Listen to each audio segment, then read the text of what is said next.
Hello viewers, நான் doctor Sandhya. இப்போது ரத்தத்தில் இரும்பு சத்து அளவு கம்மியாக இருக்கும்போது நம்ம இரும்பு சத்து உணவையும் விட்டமின் சி சத்தையும் சேர்த்து எடுத்துக்கணும். அந்த மாதிரியான உணவுகளை பார்க்கலாம். இப்போது பசலைக்கீரையை எடுத்துக்கும் போது அது கூடவே மாம்பழத்தையோ இல்லை லெமன் இதை சேர்த்து எடுத்துக்கணும். இப்போது பசலைக்கீரை இரும்பு சத்து இருக்குது, மாம்பழத்துலேயும் லெமன்லேயும் விட்டமின் சியும் இருக்குது. அப்போது இது ரெண்டுத்தையும் சேர்த்து எடுத்துக்கும் போது நம்மளோட அயன் அப்சார்ப்ஷன் நல்லாயிருக்கும். ஸோ நம்மளோட ஹீமோகுளோபின் லெவல் அதிகமாகும்.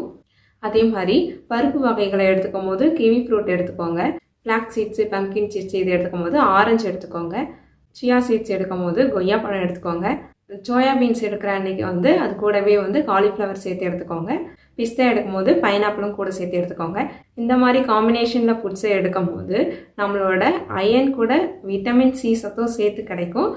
அதனால் நம்மளோட இரும்பு சத்தோட அளவு அதிகரிக்கும். இந்த மாதிரி காம்பினேஷன் உணவுகளால் நம்ம உடம்புக்கு அதிகப்படியான இரும்பு சத்துக்கள் கிடைக்குது. இந்த மாதிரியான உணவுகளை ரத்த சோகை இருக்கவங்க, இம்யூன் பவர் கம்மியாக இருக்கவங்க இவங்களாம் எடுத்துக்கலாம். இது வரைக்கும் நம்ம சேனலை சப்ஸ்கிரைப் பண்ணலைன்னா சப்ஸ்கிரைப் பண்ணிக்கோங்க. அடுத்த ஒரு நல்ல வீடியோவில் சந்திப்போம். தேங்க்யூ ஃபார் வாட்சிங்.